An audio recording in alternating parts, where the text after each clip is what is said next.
அல்லேலூயா. கர்த்தர் நல்லவர். செய்திக்கு ஆதாரமாக ஒரு வார்த்தையை வாசிக்கலாம். யோவான் எழுதின சுவிசேஷம் 11ஆம் அதிகாரம் 25வது வசனம். யோவான் எழுதின சுவிசேஷம் 11ஆம் அதிகாரம் 25வது வசனம்.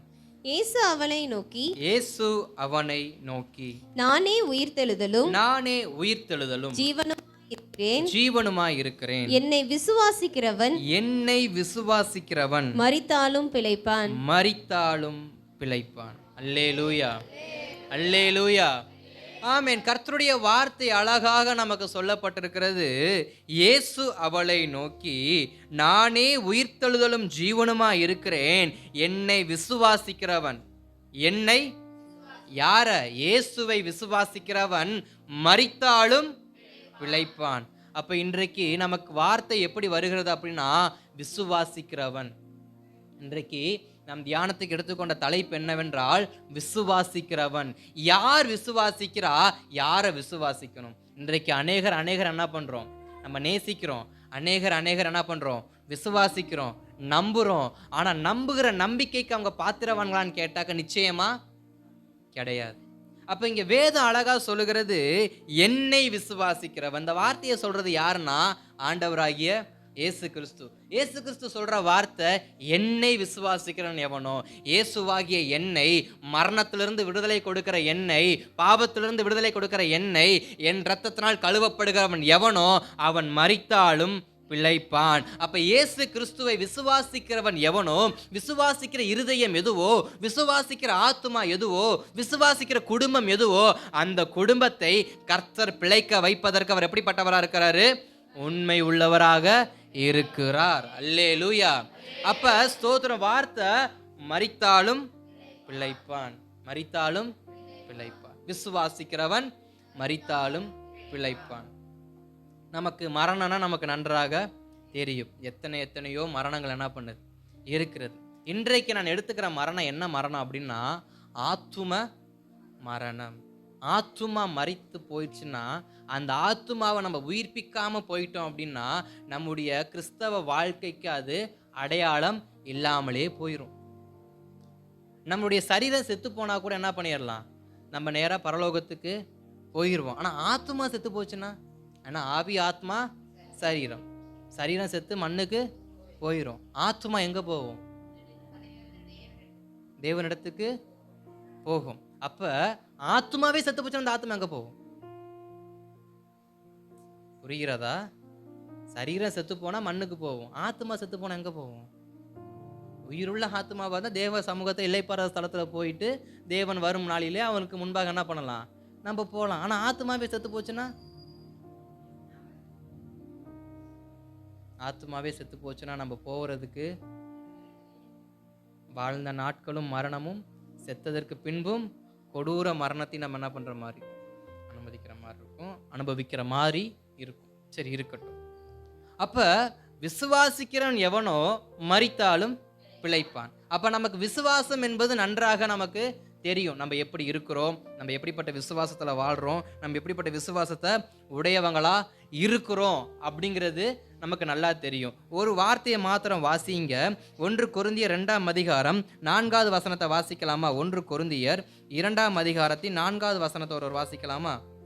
உங்கள் விசுவாசம் மனுஷருடைய ஞானத்தில் அல்ல, மனுஷனுடைய ஞானத்தில் அல்ல, தேவனுடைய பலத்தில் நிற்கும்படிக்கு. போதும், தேவனுடைய பலத்தில். அப்ப இங்க அப்போஸ்தலனாகிய பவுல் கொரிந்து சபைக்கு சொல்லுகிற வார்த்தை என்னவென்றால், உங்கள் விசுவாசம் யாரு மேல இருக்கக்கூடாதான்? மனுஷருடைய ஞானத்தில் அல்ல. அதாவது மனுஷன் என்ன பண்ணாத, நம்பாத. இது ஃபர்ஸ்ட் டாபிக். இரண்டாவது சொல்லப்படுகிறது மனுஷனுடைய ஞானம் அல்ல. ஏன்னா இன்றைக்கு அநேக ஞானவான்கள் என்ன பண்றாங்க இருக்கிறாங்க, அநேக பரிசுத்தவான்கள் இருக்கிறாங்க, அநேக அறிஞர்கள் இருக்கிறாங்க, படித்த பட்டதாரிகள் இருக்கிறாங்க. ஆனால் வேதம் சொல்லுகிறது என்னவென்றால், படித்த பட்டதாரியோ அல்லது நல்ல ஞானம் படைத்தவர்களோ சொல்லுகிற வார்த்தையில உனக்கு விசுவாசம் என்ன பண்ணாது, வராது. அப்ப நம்ம மற்றவருடைய வார்த்தையை நம்ம கேட்டு நம்ம விசுவாசத்தை நம்ம பெருக நினைச்சோம் அப்படின்னா, அந்த விசுவாசம் என்ன பண்ணாதான், நீடித்த நாட்களாக நிலைத்து இருக்காது. அப்ப நீடித்த நாட்களாக நிலைத்திருக்க வேண்டும் என்றால் மனுஷ ஞானத்தில் அல்ல, தேவ பலத்தை என்ன பண்ணணுமா? நிற்கணுமா? அப்ப நம்முடைய விசுவாசம் எதுல இருக்கணும்? தேவ பலத்துல நிற்கணும். அவங்க சொன்னாங்க, இவங்க சொன்னாங்க, அவங்க சொன்னதுக்காக இதை நான் செய்யறேன், இவங்க கேட்கறதுக்காக இதை நான் செய்யறேன் அப்படின்னு மனுஷ ஞானத்துக்காக நம்ம செயல்படாம தேவ பலத்தை சார்ந்து நாம் விசுவாசிக்கிறோம் என்ன பண்ணணுமா? இருக்கணுமா? அதே எபிரேயருக்கு எழுதின நிருபம் 11ஆம் அதிகாரத்துல முதல் வசனம் அழகா சொல்லப்பட்டிருக்கும். அந்த வசனத்தை வாசிக்கலாமா? எபிரேயருக்கு விசுவாசமானது நம்பப்படுகளின் உறுதியும் காணப்படாதவர்கள் நிச்சயமாய். அப்ப நம்பப்படாதவரின் உறுதியும் காணப்படாதவரின் நிச்சயம் தான் என்னதான்? விசுவாசம். நீ கண்டதையும் இல்ல, நீ காண போறதையும் அல்ல, வேதம் உனக்கு நிச்சயத்திருக்கிறது என்ன பண்ணணுமா? விசுவாசிக்கணுமா? அப்ப வேதம் நமக்கு எபிரேயருக்கு எழுதின நிருபத்தில் சொல்லப்படுகிறது என்னவென்றால், நம்பப்படாதவரின் உறுதி, காணப்படாதவரின் நிச்சயம். இந்த வார்த்தையை மையமாக வைத்து தான் நான் தொடர்ந்து உங்களை கர்த்தருடைய வார்த்தைக்கு நேரம் என்ன பண்ண போறேன்? நடத்த போறேன். பின்பு நான் வருகிறேன். அதற்கு முன்பாக விசுவாசத்தினால நடக்கக்கூடியதான காரியங்கள் என்ன அப்படிங்கிறத கொஞ்சம் உங்களுக்கு நான் சொல்லிட்டு தொடர்ந்து நான் பிரசங்கத்துக்குள்ள போகிறேன். ஸ்தோத்திரம். முதலாவது மத்தேயு எழுதின சுவிசேஷம் 9ஆம் அதிகாரத்தின் 22வது வசனத்தை வாசிங்க. மத்தேயு எழுதின சுவிசேஷம் 9ஆம் அதிகாரம் 20. இயேசு திரும்பி அவளை பார்த்து, மகளே, திடன்கொள், உன் விசுவாசம் உன்னை ரட்சித்தது என்றார். விசுவாசம் உன்னை ரட்சித்தது என்றார். முதலாவது விசுவாசிக்கிறவனுக்கு நடக்கிற காரியம் என்ன? ரட்சிப்பு. நம்ம விசுவாசிச்சோம்னா நமக்கு என்ன கிடைக்குமா? ரட்சிப்பு கிடைக்குமா? இரண்டாவது வாசிங்க 15:28. மத்தேயு 15:28. இயேசு அவளுக்கு பிரதியுத்தரமாக, ஸ்திரீயே, உன் விசுவாசம் பெரியது, விசுவாசம் பெரியது, நீ விரும்புகிறபடி உனக்கு ஆக கடவது என்றார். விரும்புகிறபடி உனக்கு ஆக கடவது என்றார். அப்ப இரண்டாவது, நம்முடைய விசுவாசம் நம்முடைய விருப்பத்தை என்ன பண்ணுகிறது? தேவனிடத்திலிருந்து பெற்றுக்கொள்ள வைக்கிறது. அப்ப தேவனிடத்திலிருந்து நாம் ஒரு காரியத்தை விரும்பி பெற்றுக்கொள்ள வேண்டும் என்றால் நாம் எப்படிப்பட்டவங்களா இருக்கணுமா? தேவனை விசுவாசிக்கிறவங்களா இருக்கணுமா? ஏதோ தேவ சமூகத்துல கேட்டேன், வார்த்தை சங்கீதம் 20 எழுதப்பட்டிருக்கு, உன் மன விருப்பத்தின்படியே கர்த்தர் தருவார், உன் இருதயத்தின் வேண்டுதலை கர்த்தர் நிறைவேற்றுவார்னு எழுதப்பட்டிருக்கு, அதனால கர்த்தர் எனக்கு கொடுத்துருவாருன்னா என்ன பண்ண மாட்டாரு? கொடுக்க மாட்டாரு. நாம விசுவாசிச்சோனாக்க நம்ம விசுவாசிக்கிறபடியே உனக்கு ஆக கடவுது. அப்ப நம்மளுடைய ஒரு விஷயத்தை நம்ம பெற்றுக்கொள்ளணும். அது ஒரு சுகமா இருக்கட்டும், ஒரு ஆசீர்வாதமா இருக்கட்டும், ஒரு நன்மையா இருக்கட்டும், ஒரு கிருபையா இருக்கட்டுமா, அதை நம்ம எப்படி தேவ சமூகத்திலிருந்து பெற்றுக்கொள்ளணுமா? இயேசுவை எப்படி விசுவாசிக்கணுமா? இயேசு எனக்கு அதை தருவாரு, இயேசு எனக்கு அதை கொடுப்பாரு, என் விருப்பத்தை அவர் என்ன பண்ணுவாரு? நிறைவே. அவங்க அப்படித்தானே போட்டிருக்கு 28ல, நீ விரும்புகிறபடி உனக்கு ஃபர்ஸ்ட் விசுவாசத்தை பார்க்குறாரு. விசுவாசம் பெரியதா இருக்கிறபடினால நீ விரும்புகிறபடி உனக்கு ஆக கடவுள்.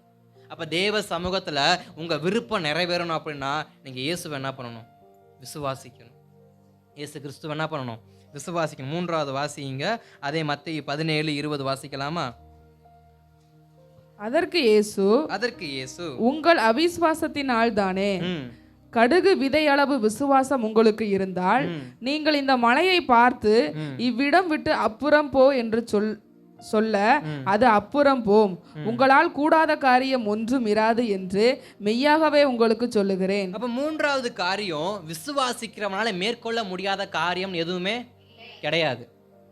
விசுவாசிக்கிற ஒரு மனுஷனுக்கு அவனுடைய வாழ்க்கையில அவன் மேற்கொள்ள முடியாத ஒரு காரியம்னு சொல்லி எதுவுமே கிடையாது.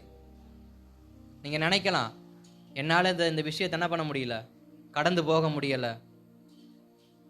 ஆனா யோசுவாவுக்கு ஆண்டவர் ஒரு வார்த்தை சொன்னாரு, துதிக்கிற ஆசானுடைய கால் யோர்தான்ல படும்னா யோர்தான் ரெண்டா என்ன பண்ணும்? பிளக்கும். அப்ப விசுவாசிச்சு நீ காலை வச்சனாக்க உன்னால மேற்கொள்ள முடியாத காரியம் எதுவுமே இல்லை. வார்த்தை சொல்லுகிறது, துதிக்கிறவனுக்கு ஜெயம் கிடைக்கும்னு சொல்லி. துதிக்கிற ஆசாரியன் கால் வைத்தால் யோர்தான் ரெண்டா பிளக்கும்னு கர்த்தருடைய வார்த்தை யோசுவாவுக்கு யோசுவா யூத ஜனத்துக்கு என்ன பண்றாரு? சொல்றாரு. அதை விசுவாசிச்சு காலை வச்சா அது என்ன பண்ணும்? ரெண்டா பிளக்கும். அப்ப நம்ம விசுவாசத்தோட ஒரு விஷயத்துல நம்ம நிற்கும் பொழுது, நம்ம விசுவாசத்தோட செயல்படும் பொழுது நம்மளால் மேற்கொள்ள முடியாத காரியம் ஒன்றுமே கிடையாது.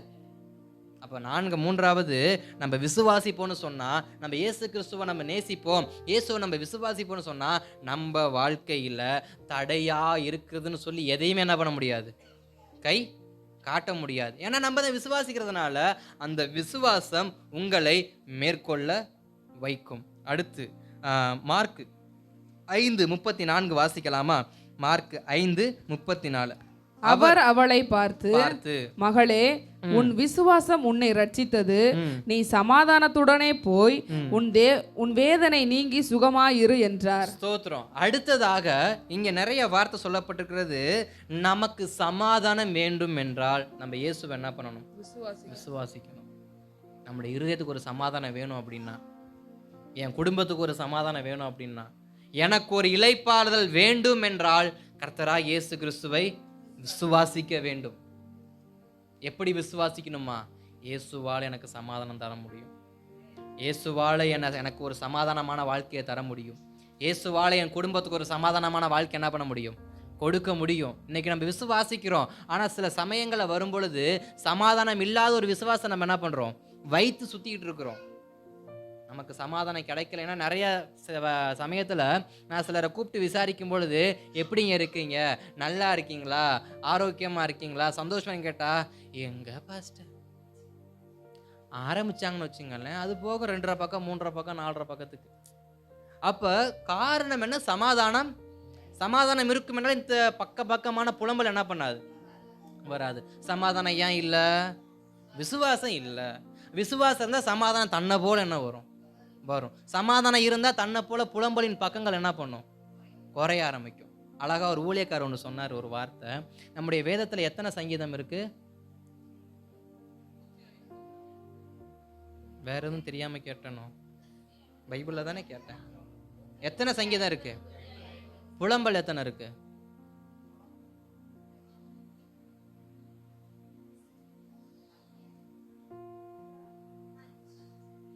அதையே பார்த்து சொல்ற மாதிரி இருக்கு இன்னைக்கு நம்மளுடைய விசுவாசம். அப்ப வேதாகமத்துல 150 சங்கீதம் இருக்கு. புலம்பல் எத்தனை இருக்கு? 5 தான் இருக்கு. அப்ப நம்ம அதிகமா துதிப்போம்னா, சங்கீதம்னா என்ன? பாடி துதிக்கிறது தானே. அப்ப நம்முடைய வாழ்க்கையில துதியின் சங்கீதம் அதிகமா இருக்குன்னு சொன்னா புலம்பல் கம்மியா இருக்கும். ஆனா நம்ம வாழ்க்கையில 5 சங்கீதமும் 150 புலம்பலும் இருக்கு. காரணம் என்ன? விசுவாசத்தின் அளவு கொஞ்சம் குறைவு. அப்ப விசுவாசிகளும் கர்த்தர் தான் கொடுக்கிறாரு, சமாதானத்தை கொடுக்கிறார். நம்முடைய வாழ்க்கை 150 சங்கீதமா இருக்கும் என்றால் நம்முடைய புலம்பல் 5ஆக மாறும். அந்த புலம்பலையும் நீங்க தேடுற மாதிரி தான் இருந்துச்சு. அந்த புலம்பலையே இப்ப எத்தனை இருக்குன்னு அப்ப நம்முடைய வாழ்க்கையில சங்கீதமும் துதியும் பாடலும் தேவ சமூகத்துல அதிகமாய் நம்ம துணிக்க வைக்கும் பொழுது நம்முடைய புலம்பல் நாம் தேடுகிற அளவுக்கு கர்த்தர் என்ன பண்ணுவாரு? அப்ப சமாதானத்தை என்ன பண்ணுவாரு? தருவாரு. நம்முடைய புலம்பல் மாறும் என்றால் சமாதானம் நதியை போல நம்முடைய குடும்பத்தில் என்ன பண்ணும்? பெருக்கெடுத்து ஓடும். சமாதானம் நதியை போல பெருக்கெடுத்து ஓட வேண்டும் என்று சொன்னால் கர்த்தராகிய இயேசு கிறிஸ்துவை என்ன பண்ணணும்? விசுவாசிக்க வேண்டும். அல்லேலூயா. அடுத்ததாக வாசிக்கலாம். அதே மார்க்குவின் சுவிசேஷம் 9ஆம் அதிகாரத்தின் 24வது வசனத்தை வாசிக்கலாமா? உடனே பிள்ளையின் தகப்பன், விசுவாசிக்கிறேன் ஆண்டவரே, என் அவிசுவாசம் நீங்கும்படி உதவி செய்யும் என்று, விசுவாசம் நீங்கும்படி உதவி செய்யும் என்று கண்ணீரோடு சத்தமிட்டு சொன்னான். அப்ப விசுவாசிக்கிறவனுடைய இருதயத்தில் இருக்கிற அவிசுவாசம் என்ன பண்ணும்? நீங்கும். அவிசுவாசம் நீங்கினாலும் என்ன பண்ணுமா? விசுவாசிக்கணும். அவிசுவாசம் நீங்கினாலும் என்ன பண்ணணும்? இங்க தகப்பன் அதானே சொல்றாரு, நான் விசுவாசிக்கிறேன்ப்பா, என் அவிசுவாசம் நீங்கணும்னு என்ன பண்றேன்? விசுவாசிக்கிறேன். என் அவிசுவாசம் மாறும்னு என்ன பண்றேன்? விசுவாசிக்கிறேன். ஏன்னா நமக்குள்ள வரக்கூடிய அவிசுவாசம் தான் நம்முடைய ஆசீர்வாதத்திற்கு பெரிய பெரிய பெரிய பெரிய தடைக்கல்லாவே என்ன பண்ணுது? அப்பையிலிருந்து இப்போ வரைக்கும் இருக்கு. நம்முடைய வாழ்க்கையில ஆசீர்வாதம் நாம் பெற்றுக்கொள்ள வேண்டும் என்றால், தடைக்கற்கள் மாற வேண்டும் என்றால் நாம் என்ன செய்யணுமா? நம்முடைய அவிசுவாசம் நீங்கும்படி இயேசு கிறிஸ்துவ என்ன பண்ணணும்? விசுவாசிக்கணும். யோபு அதை அழகா பண்ணியிருப்பார். யோபுடைய வாழ்க்கையில யோபு மீண்டும் எழும்பி வருவாரான்னு கேட்டா நிச்சயமா முடியாது, சாத்தியம் இல்லை. மனுஷனுடைய பார்வையில சாத்தியம் அல்ல, யோபுவின் பார்வையிலையும் அது சாத்தியம் அல்ல. ஏன்னா யோபு எந்த இடத்துலையும் மறுபடியும் கர்த்தர் என்ன பண்ணுவாரு? ரெட்டத்தனையும் ஆசீர்வதிப்பன்ற வார்த்தை அவர் என்ன பண்ணியிருக்க மாட்டாரு. சொல்லி கர்த்தர் கொடுத்தார், கர்த்தர் எடுத்தார், கர்த்தருக்கு இதைத்தான் அவர் சொன்னார். கர்த்தர் கொடுத்தா கர்த்தர் எடுத்தார். அப்ப மனுஷனுடைய பார்வையில ஆசீர்வாதம் போயிருச்சுன்னா அது திரும்பி என்ன பண்ணாது, வராது. அப்படிங்கிற ஒரு ஒரு ஒரு மாய்மாலமான ஒரு போர் என்ன பண்ணப்பட்டிருக்கு, போத்தப்பட்டிருக்கு. ஆனா வேத வசனம் அழகா என்ன சொல்லுகிறது அப்படின்னா, உன் அவிசுவாசம் நீங்குமானால், உன்னுடைய அவிசுவாசம் நீங்குமானால் உனக்கு நடக்க வேண்டிய ஆசீர்வாதம் என்ன பண்ணும், நடந்துகிட்டே இருக்கும். தகப்பன் சொல்றாரு, என் அவிசுவாசம் நீங்கணும்பா, எனக்கு விசுவாசம் வரணும். ஏசு, உன் அவிசுவாசம் நீங்கணும்னாலே நீ ஃபர்ஸ்ட் என்னதான் பண்ணணும், விசுவாசம் உள்ளவனா இருக்கணும். என் அவிசுவாசம் நீங்குன்னு சொல்லி முதல்ல என்ன பண்ணு, விசுவாசி. அப்போ ஒரு நெகட்டிவா கூட பாசிட்டிவா மாத்தணும் என்ன வேணுமா, விசுவாசம். அவிசுவாச விசுவாசம் மாத்தணும், விசுவாசம் என்ன பண்ணணும், புரிஞ்சிச்சா, புரிஞ்சிருக்கும். அப்ப அவிசுவாசம் நீங்கனாலே முதல்ல விசுவாசம் என்ன பண்ணணும், ஊன்ற கட்டணும். அடுத்ததாக கடைசியாக வாசிச்சு முடிக்கலாம். யோவான் சுவிசேஷம் 3ஆம் அதிகாரம் 18வது வசனம். யோவான் 3:18.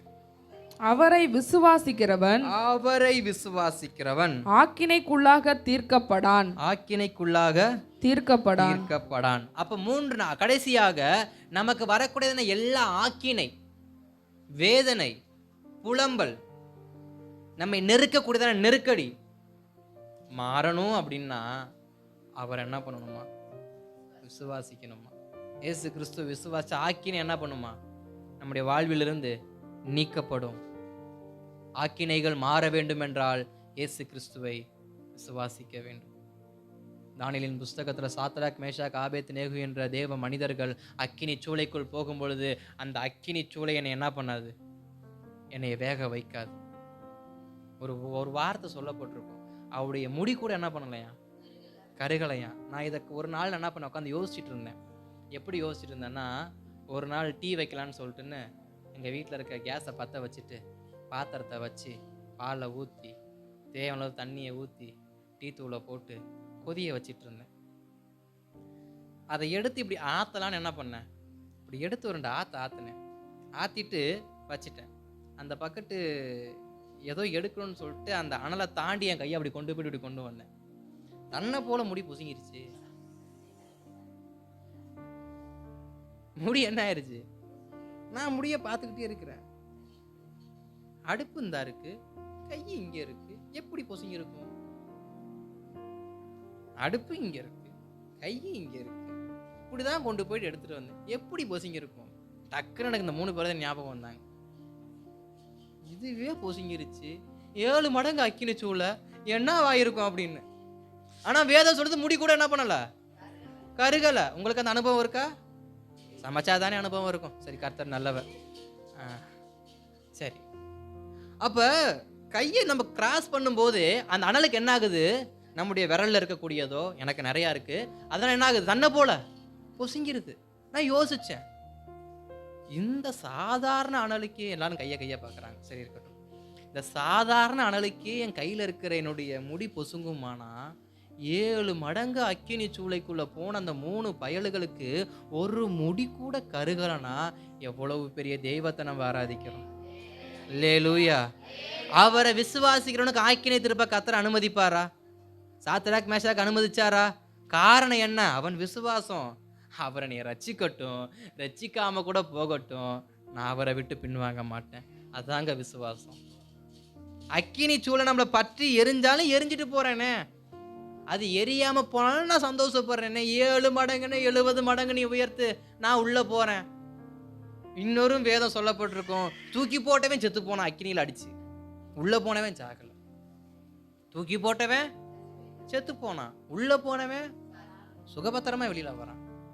இதுதாங்க தேவ பாதுகாப்பு. இதை விட விளக்கமா எதுவும் நமக்கு என்ன பண்ண முடியாது. இல்ல, ஆக்கினை தீர்ப்பு கர்த்தர் நம்மை தப்புவிப்பார்னா இந்த இடத்துல இந்த சம்பவத்துக்கு நிகராக ஒரு தப்புவிப்பை கர்த்தர் நமக்கு கொடுப்பார்னு சொன்னா அது இந்த உலகத்துல எவனாலையும் என்ன பண்ண முடியாது, கொடுக்க முடியாது. எவ்வளவு பெரிய ஸ்குவாட் அனுப்புனாலும் இந்த பாதுகாப்பை யாரும் என்ன பண்ண முடியாது.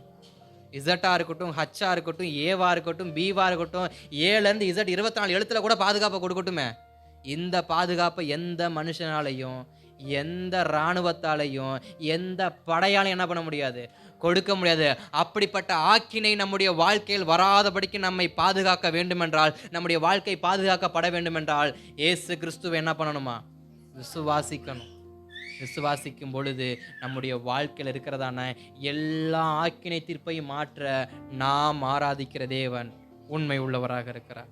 அல்லேலூயா, அல்லேலூயா, ஆமென். தொடர்ந்து நான் கர்த்தருடைய வார்த்தைக்கு நேராக நடத்த விரும்புகிறேன். அப்படியே திருப்பிக் கொள்ளுங்கள். மார்க்குவின் சுவிசேஷம் 16ஆம் அதிகாரம் 17வது வசனத்தை வாசிக்கலாமா? மார்க் 16:17.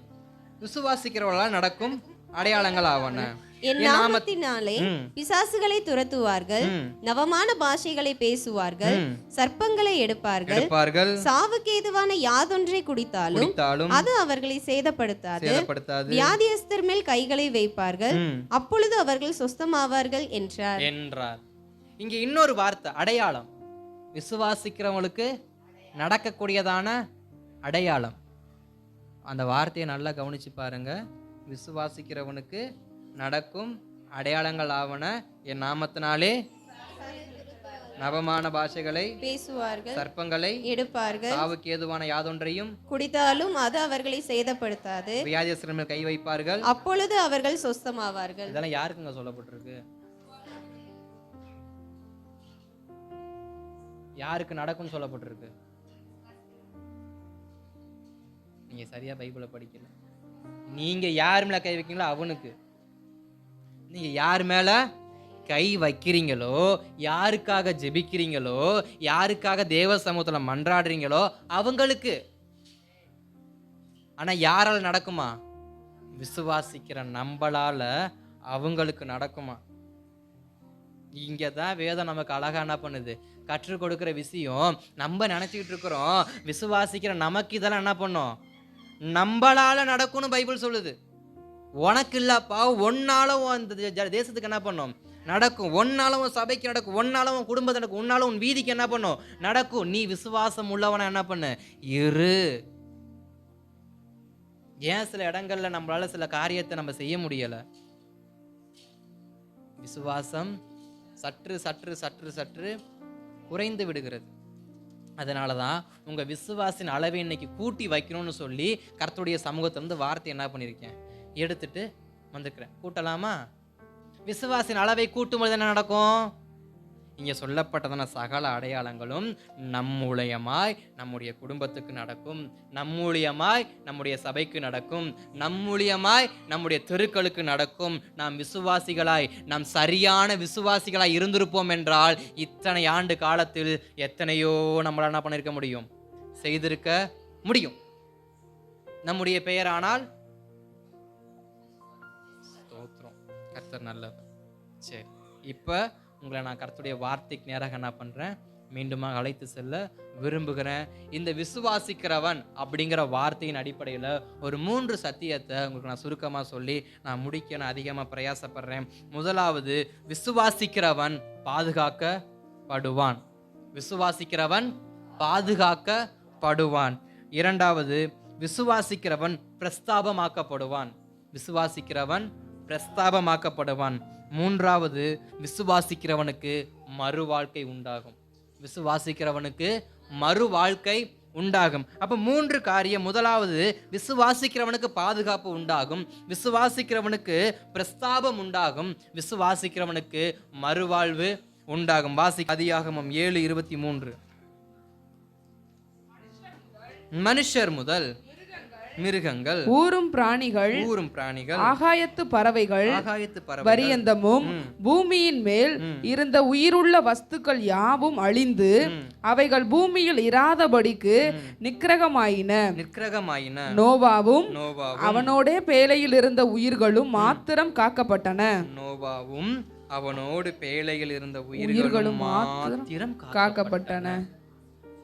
அப்ப இங்க வேதம் ஒரு சத்தியத்தை நமக்கு அழகாக நமக்கு கற்றுக் கொடுக்க விரும்புகிறது.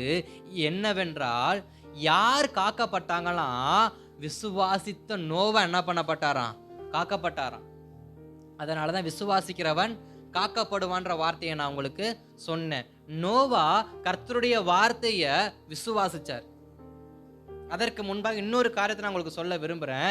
எபிரேயருக்கு எழுதின நிருபம் 11ஆம் அதிகாரத்தில் முதல் வார்த்தையை நம்ம என்ன வாசிச்சோம்? விசுவாசமானது நம்பப்படுகிறவைகளின் உறுதியும் நம்பப்படுகிறவன் உறுதியும் காணப்படாதவைகளின் நிச்சயமுமாய் இருக்கிறது. காணப்படாதவைகளின் நிச்சயமா இருக்க. நம்பப்படாதவளின் உறுதியும் காணப்படாதவளின் நிச்சயம். நம்பப்படாத உறுதினா என்ன? கர்த்தருடைய வார்த்தை. காணப்படாத நிச்சயம்னா என்ன? கர்த்தர் கொடுக்க போகிற வாழ்க்கை. கர்த்தர் கொடுத்த வார்த்தையும் கர்த்தர் கொடுக்க போகிற வாழ்க்கையும் நம்ம பார்த்தது கிடையாது. ஆனா அதுல நிச்சயத்து இருப்போம்னு சொன்னா நாம பிழைத்து இருப்போம். இங்க நோவாவுக்கு அழகா கர்த்தருடைய வார்த்தை என்ன பண்ணப்பட்டுச்சு? சொல்லப்பட்டது. என்ன சொல்லப்பட்டது? 6ஆம் அதிகாரம், ஆதியாகமம் 6ஆம் அதிகாரத்துல 12-13 வசனத்தை வாசிக்கலாமா? தேவன் பூமியை பார்த்தார், இதோ அது சீர்கெட்டதாய் இருந்தது, மாம்சமான யாவரும் பூமியின் மேல் தங்கள் வழியை கெடுத்து கொண்டிருந்தார்கள். அப்பொழுது தேவன் நோவாவை நோக்கி, மாம்சமான யாவரின் முடிவும் எனக்கு முன்பாக வந்தது, அவர்களாலே பூமி கொடுமையினால் நிறைந்தது, நான் அவர்களை பூமியோடு கூட அழித்து போடுவேன். நீ கொப்பேர் மரத்தால் உனக்கு ஒரு பேழையை உண்டாக்கு, அந்த பேழையிலே அறைகளை உண்டு பண்ணி அதை உள்ளும் புறமுமாக கீழ்பூசு. போதும். நோவாவுக்கு கர்த்தருடைய வார்த்தை ஒண்ணு வருது. என்ன வார்த்தை வருது? பேழையை உருவாக்கு, பேழையை உண்டாக்கு. இப்ப நோவாவின் குடும்பம் காக்கப்பட வேண்டும் என்றால் இப்பொழுது நோவா என்ன செய்ய வேண்டும்? பேழையை கட்ட வேண்டும். ஆனா அந்த பேழை எப்படி கட்டணும் நோவாக்கு தெரியாது. தேவன் சொல்ல போற அந்த ஜலப்பிரளயம் எப்படி இருக்கும் நோவாவுக்கு தெரியாது.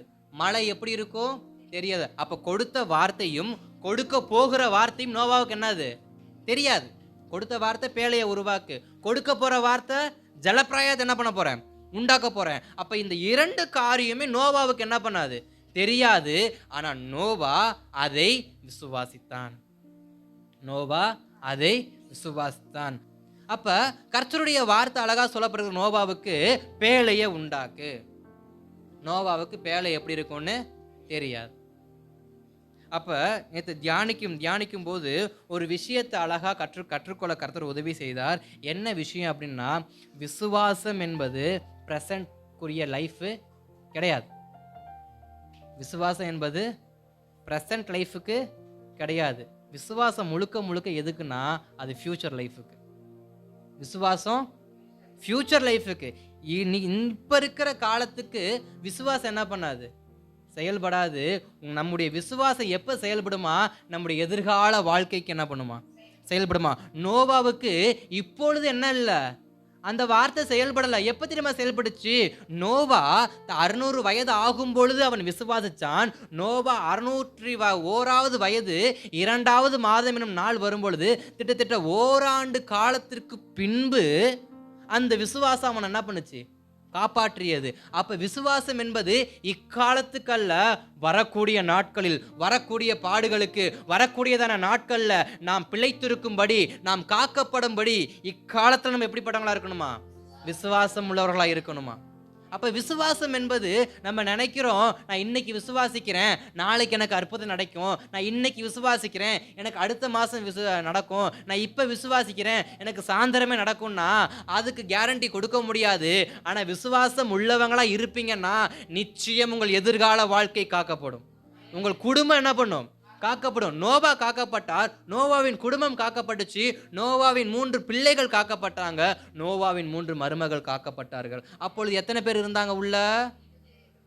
8 பேர். 8 பேர் என்ன பண்ணாங்க? காக்கப்பட்டாங்க. எத்தனை வருஷத்துக்கு அப்புறமா? 1 வருஷத்துக்கு அப்புறமா.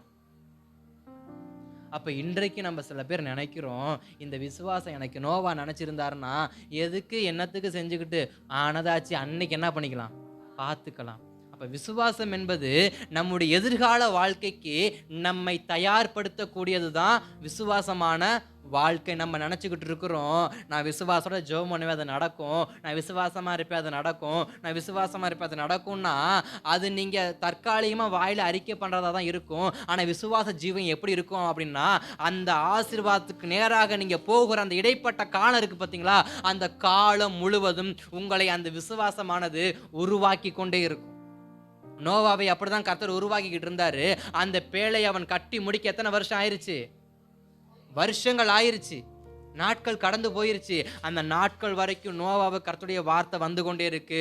நோவா பேழையை உருவாக்கி கொண்டே இருக்கிறார். ஒரு நாள் கர்த்தருடைய வார்த்தை வந்தது, பேழைக்குள்ளே போ என்று. கர்த்தர் பேழைக்குள்ளே விட்டு கதவை என்ன பண்ணாரு? அடைச்ச தேவன் 1 வருஷத்துக்கு அப்புறம் கதவை என்ன பண்ணார்? திறந்து விட்டார். அடைத்ததும் அவர் தான், திறந்து விட்டதும் அவர் தான். அப்ப பாதுகாக்கிறது யாரு தான்?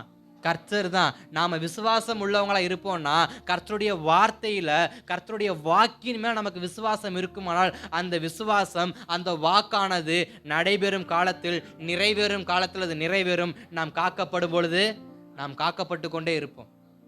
அப்ப இன்றைக்கு அவங்களுக்கு, அதாவது இன்னும் சொல்ல போனா சாத்ராக் மேஷாக் ஆபேத்நேகோவுக்கு இப்படி ஒரு நாள் வரும்னு அவங்களுக்கு என்ன பண்ணாது?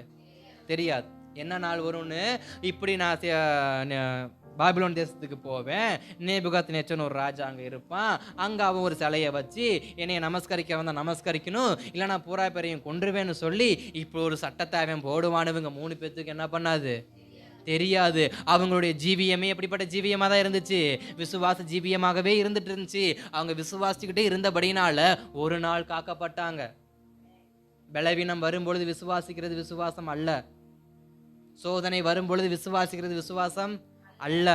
தேவை நெருக்கம் அதிகமாகும் பொழுது நான் இயேசுவை விசுவாசிக்கிறேன், இயேசுவை என்னை சந்தியுங்க, இயேசுவின் பிரச்சனையை மாற்றுங்க, இயேசுவின் வியாதியை மாற்றுங்கன்னு சொல்வது பேரு அல்ல. அது புதிதாக வரக்கூடியவங்களுக்கு, அது புதிதாக வரக்கூடியவங்களுக்கு. நாம் எல்லோரும் ஏற்கனவே தேவ சமூகத்தில் விதைக்கப்பட்டவர்கள், தேவ கிருபையினால முளைக்கப்பட்டவர்கள். அப்ப நம்ம எப்படிப்பட்டவங்களா இருக்கணும்? என்னைய கர்த்தர் மரமாக மாற்றுவார். அந்த விசுவாசத்திலே நான் வளருவேன், நான் வளருவேன், நான் வளருவேன்ற விசுவாசம் நமக்குள்ள, அந்த செடிக்குள்ள இருக்கிற விசுவாசம் என்ன? நான் வளருவேன், நான் வளருவேன், ஒரு நாள் மரமா மாறுவேன், ஒரு நாள் கனி கொடுப்பேன். எனக்கு கீழே சில பேர் என்ன பண்ணுவாங்க? வந்து நிற்பாங்கன்றது தான் ஒரு விதை தரிசனம். அப்ப நம்முடைய தரிசனம் என்ன? கர்த்தர் என்னை ஒரு நாள் கொண்டு போவார், எனக்கு கொடுத்த வார்த்தையை அவர் நிறைவேற்றுவார், எனக்கு கொடுத்த வார்த்தையை அவர் நிறைவேற்றுவான்ற அந்த விசுவாச ஓட்டத்தில் நீங்க நோவாவை போல ஓடிக்கொண்டே இருப்பீங்கள் என்றால் நாம் காக்கப்படுவோம். அல்லேலூயா. ஒரு விதைக்கு தரிசனம் என்ன? அந்த விதையோட தரிசனமே, இப்போ ஒரு கொய்யா செடி வைக்கிறோம்னா அந்த செடியோட தரிசனம் என்ன? அது வைக்கிறோம், அது செடியாகும், அது மரமாகும், அது கொய்யா கனியை கொடுக்கும். இதுதான் அந்த மரத்துக்கான தரிசனம். அந்த தரிசனத்தை அது என்ன பண்ணும்? நிச்சயமா நிறைவேற்றும். சில கொய்யா மரம் இருக்கு, 6 மாசம் வளர்ந்து கனி கொடுக்குற கொய்யா மரம் இருக்கு, 6 வருஷம் கழிச்சு கனி கொடுக்குற கொய்யா மரம் இருக்கு. விதை வித்தியாசமானது, ஆனா தரிசனம் என்னமோ ஒன்றுதான். சிலருக்கு அற்புதம் சீக்கிரமா நடக்கும், சிலருக்கு அற்புதம் தாமதமாக தான் நடக்கும். தாமதமாக நடக்குது அப்படின்றதுக்காக எனக்கு கர்த்தர் கொடுத்த தரிசனம் பொய்ன்னு என்ன பண்ண முடியாது? சொல்ல முடியாது. 2மே கொய்யா செடி தான். 2 கொய்யா செடிக்கும் ஒரு கொய்யா செடி 6 மாதம் முளைக்கக்கூடியது, 6வது மாதம் அது கனி கொடுக்கக்கூடியது. ஆனால் இன்னொரு கொய்யா செடி இருக்கு, அது 2 வருஷமோ 3 வருஷமோ ஆகும். அது வளர்ந்ததுக்கு அப்புறமா தான் அதை என்ன பண்ணும்? கனி கொடுக்கும். இன்றைக்கும் சில மாமரத்தை நீங்கள் பார்ப்பீங்க, சில மாமரம் உயரமாக இருக்கும், சில மாமரம் 5 அடியிலே என்ன பண்ணும்? அது அதனுடைய தன்மை. அதற்காக விதை ஒருபோதும் தரிசனத்தை என்ன பண்ணாது?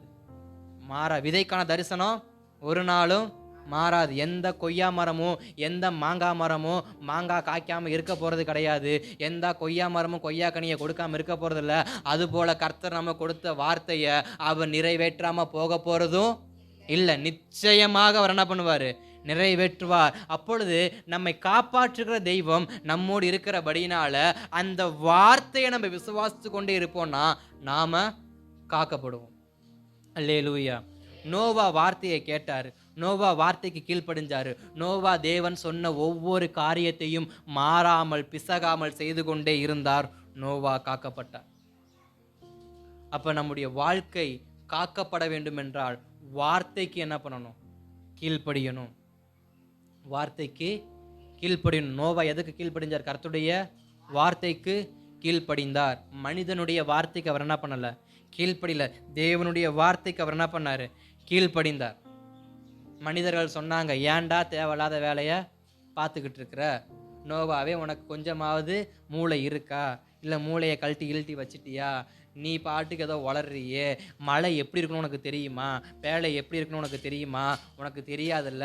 உனக்கு தெரியாத விஷயத்தை ஏன்டா நீ செய்ய நினைக்கிறேன்னு சொல்லி ஜனங்கள் சொல்லியிருக்கலாம். இன்றைக்கு விசுவாசிக்கிற அநேகருடைய விசுவாசத்தை மற்றவர்கள் என்ன பண்ணுவாங்க, இப்படி தான் சொல்லிக்கிட்டு இருப்பாங்க. நடக்கவா போகுது, அது நடக்கிறப்ப நடக்கட்டும், நீ உன் வேலையை என்ன பண்ணு பாரு. நிறைய பேர் சொல்லியிருக்கிறாங்க, என் காதால கூட கேட்டிருக்கேன், கர்த்தர் நினைச்சாதுன்னா அது என்ன பண்ணும், நடந்தே தீரும், இல்லைன்னா அது நடக்காது. அதை நீ ஏன் போய் மூச்சை போட்டுக்கிட்டு இருக்கிற, நடக்கிறது நடக்கட்டும். அப்படி இல்லைங்க விசுவாசம். நடக்கிறது நடக்கும் தான், ஆனால் விசுவாசம் தீமையை நன்மையாக மாற்றக்கூடியது. விசுவாசம் தீமையை நன்மையாக மாற்ற. ஒரு வேளை உங்களுக்கு தீமை நடக்கிறதா இருந்திருக்குமானால் நீங்கள் நடக்கிறது நடக்கட்டும், தீமை தானே என் வாழ்க்கையில் நடக்கணும்னு விட்டுருந்தீங்கன்னா தீமையே என்ன பண்ணும், விழுந்துரும். ஆனால் நீங்கள் விசுவாசத்தோட நீங்கள் ஜெபிக்கிறவங்களா இருப்பீங்கன்னு சொன்னால் தீமை கூட நன்மையாக மாற்ற நாம் ஆராதிக்கிற தேவன் உண்மை உள்ளவராக இருக்கிறார். ஒருவேளை நோவா, எனக்கு தான் கர்த்தர் வார்த்தை கொடுத்துட்டாரே, நான் எதுக்கு பேழையை கட்டணும்னு நினச்சிருந்தா நோவா குடும்பம் என்ன பண்ணியிருக்கப்பட்டது, காக்கப்பட்டிருக்காது. நோவாவின் குடும்பம் காக்கப்பட்டிருக்காது. நோவா வார்த்தைக்கு கீழ்ப்படிந்ததுனால தான் காக்கப்பட்டார். அப்போ நம்முடைய வாழ்க்கை காப்பாற்றப்பட வேண்டும் என்றால் நாம் இயேசு கிறிஸ்துவினுடைய வார்த்தையை என்ன பண்ணணும், விசுவாசிக்க வேண்டும். அல்லேலூயா, ஆமென். இரண்டாவது, ஆதியாகமத்தின் புஸ்தகம் 12ஆம் அதிகாரத்தின் 2வது வசனத்தை வாசிக்கலாமா? ஆதியாகமம், நான் உன்னை பெரிய ஜாதியாக்கி உன்னை ஆசீர்வதித்து உன் பெயரை பெருமைப்படுத்துவேன், நீ ஆசீர்வாதமாய் இருப்பாய். அப்ப இரண்டாவது வார்த்தை பிரஸ்தாபமாக்குவார். இரண்டாவது வார்த்தை பிரஸ்தாபமாக்குவார். விசுவாசிக்கிறவனுக்கு கர்த்தர் செய்கிற இரண்டாவது காரியம், அவர்களை கர்த்தர் பிரஸ்தாபம், அதாவது பிரகடன, இன்னும் சொல்ல போனா பெருமைப்படுத்துவார். உங்களுக்கு புரியும்படி சொல்லணும்னா பெருமைப்படுத்துவார். ஆபிரகாமுடைய வாழ்க்கையில கர்த்தர் கொடுத்த வார்த்தை, நான் உன்னை பெரிய ஜாதி ஆக்கி உன்னை ஆசீர்வதித்து உன் பெயரை நீ ஆசீர்வாதமா இருப்பாய். அதற்கு ஆபிரகாம் என்ன செய்யணும்? முதல் வசனத்தை வாசிங்க. கர்த்தர் ஆபிரகாமை நோக்கி, நீ உன் தேசத்தையும் உன் இனத்தையும் உன் தகப்பனுடைய வீட்டையும் விட்டு புறப்பட்டு நான் உனக்கு காண்பிக்கும் தேசத்துக்கு போ. ஸ்தோத்திரம். எப்ப பேரை பெருமைப்படுத்துவாராம்? கர்த்தர் காண்பித்த தேசத்திற்கு விசுவாசத்தோட புறப்படும் போது. முதலாவது நோவாவுடைய வாழ்க்கையில பார்த்தோம், வார்த்தைக்கு கீழ்ப்படியும் பொழுது காக்கப்பட்டான் நோவா. இங்கே ஆபிரகாமுடைய பெயர் எப்ப தெரியுமா பிரஸ்தாபமாக்கப்பட்டுச்சு? ஆபிரகாம் கர்த்தருடைய வார்த்தைக்கு பின்பாக புறப்பட ஆரம்பிக்கும் போது. ஆபிரகாம் கர்த்தர் சொன்ன வார்த்தையை கேட்டு அந்த வார்த்தையின் பின்பாகவே அவர் என்ன பண்ண ஆரம்பிச்சாரு, செயல்பட ஆரம்பிச்சாரு. அப்பொழுது அவருடைய பெயர் பிரஸ்தாபமாக்கப்பட்டுச்சு. எத்தனை வருஷத்துக்கு பின்பாக? 25 வருஷத்துக்கு பின்னாடி. எத்தனை வருஷத்துக்கு பின்னாடி? அப்ப 25 வருஷம் ஆபிரகாம் என்ன பண்ணிருந்தார்? விசுவாசத்தோட ஓடிக்கிட்டே இருந்தார். விசுவாசத்தோட, உன் பெயரை பெருமைப்படுத்துவேன், நீ ஆசீர்வாதமா இருப்பா, உன்னை ஆசீர்வதிக்கிற ஆசீர்வதித்து உன்னை சபிக்கிறவரை சபிப்பேன், பூமியின் வம்சங்கள்லாம் உனக்குள் ஆசீர்வதிக்கப்படும் என்றார். அப்ப இப்படிப்பட்ட ஒரு பிரதானமான வார்த்தை நிறைவேறணும் அப்படின்னா அந்த வார்த்தைக்கு பின்னாடியே நம்ம செல்லணுமா? வார்த்தைக்கு பின்னாடியே. இன்னைக்கு நமக்கு விசுவாசம் இருக்கா? இருக்கு. 1 சாமுவேல் புஸ்தகம் 30ஆம் அதிகாரத்துல தாவீது ஒரு ஜெபம் பண்ணுவார். என்ன ஜெபம் பண்ணுவாரு? அந்த தண்டை நான் பின்தொடரவா வேண்டாமா? அதை நான் பிடிப்பேனா மாட்டேனா? அதை நான் கூட்டிட்டு வருவேனா மாட்டேனான்னு தாவீது என்ன பண்ணுவாரு? ஒரு ஜெபம் பண்ணுவார். அப்ப கர்த்தர் தாவீதுக்கு ஒரு பதிலையும் கொடுத்திருப்பார். என்ன பதிலு? அதை நீ பிடித்து சகலத்தையும் திருப்பிக் கொள்வாய் அப்படிங்கிற பதிலை கொடுத்தாரு. இந்த பதிலை கேட்டதுக்கு அப்புறமா தாவீது அதே இடத்துல நல்லா நீட்டா குளிச்சு நல்ல ட்ரெஸ் போட்டுட்டு நல்ல ஒரு இலைய போட்டு சாப்பிட்டு தூங்கிட்டாரா இல்ல புறப்பட்டு போனாரா? தாவீது என்ன பண்ணாரு? புறப்பட்டு கர்த்தர் கொடுத்த வார்த்தையின் பின்னாடியே அவர் என்ன பண்ணார்? போனார். ஒருவேளை தாவீதும் சரியாதான் கர்த்தர் கொடுப்பேன்ட்டாரு, நம்ம பாட்டுக்கு ஏற்கனவே ஒரு யுத்தத்துக்கு போயிட்டு வந்தோம், வெரி டயர்டு, ஸோ நான் என்ன பண்ணுறேன், நான் I am going to sleeping மூடுன்னு சொல்லி அவர் ஃபுல் கட்டு ஒரு தூக்கத்தை போட்டிருந்தாருன்னா தாவீது கொடுத்த வார்த்தை நிறைவேறி இருக்கும். தாவீது பிரஸ்தாபமாக்கப்பட்டிருப்பாரு. தாவீது சகலத்தையும் திருப்பி இருப்பாரு. தன் மனைவியை காப்பாத்திருப்பாரு. தன் பிள்ளைகளை காப்பாத்திருப்பாரு. தன்னை நம்பி இருந்த 600 குடும்பத்தை அவர் காப்பாத்திருப்பாரு. இல்ல, அவரால் காப்பாத்திருக்க முடியாது. தாவீது கர்த்தர் சொன்ன வார்த்தையை கேட்டு அந்த அபிமெலேக்கிற பின்னாடி தொடர்ந்து போய் அதை பிடித்து தான் சகலத்தையும் என்ன பண்ணாரு, திருப்பி கொண்டாரு. அப்ப கர்த்தருடைய வார்த்தைக்கு பின்பாக நம்ம என்ன பண்ணணும், செல்ல வேண்டும். நமக்கு அநேக வாக்கு தத்தங்கள் உண்டு. ஒவ்வொருவருக்கும் ஒரு விதமான வாக்கு தத்தங்கள் உண்டு. வாக்கு தத்தம் நிறைவேறும் என்ற விசுவாசம் நமக்கு இருக்கு. ஆனா வாக்கு தத்தத்துக்கு பின்னாடியே போற விசுவாசம் இருக்கா? என்ன நடந்தாலும் நன்றி ஐயா, யார் கை விட்டாலும் நன்றி ஐயா நம்ம பாடுறோமே, அந்த பாட்டுக்கு என்ன அர்த்தம்? எது நடந்தாலும் நன்றி, நான் வார்த்தையை பின்தொடர்றேன். எவன் கைவிட்டாலும் நன்றி, நான் வார்த்தைய, இதுதானே அர்த்தம். இதுதானே தாவீது செஞ்சாரு. கல்லை தூக்கி அடித்தாலும் பரவாயில்ல, என் கூட பாதி பேர் வராமல் போனாலும் பரவாயில்ல, நான் வார்த்தையை பின்தொடருவேன். அதை நான் பிடிப்பேன். நான் சகலத்தையும் திருப்பிக் கொள்வேன். ஏன்னா சொன்னது கர்த்தராச்சே, மனுஷன் இல்லையே. சொன்னது தாவீதோடு இருந்ததான சக போர் வீரர்கள் அல்ல, தாவீதுடைய தளபதி இல்லை. சொன்னது ராஜாதி ராஜா. சொன்னது யாரு? ராஜாதி ராஜா. சொன்னதுனால இந்த சின்ன தளபதி என்ன பண்ணிட்டாரு, தாவீது கிளம்பிட்டார். அப்ப உங்களுக்கு இன்னொரு வார்த்தையை நான் சொல்ல விரும்புறேன்.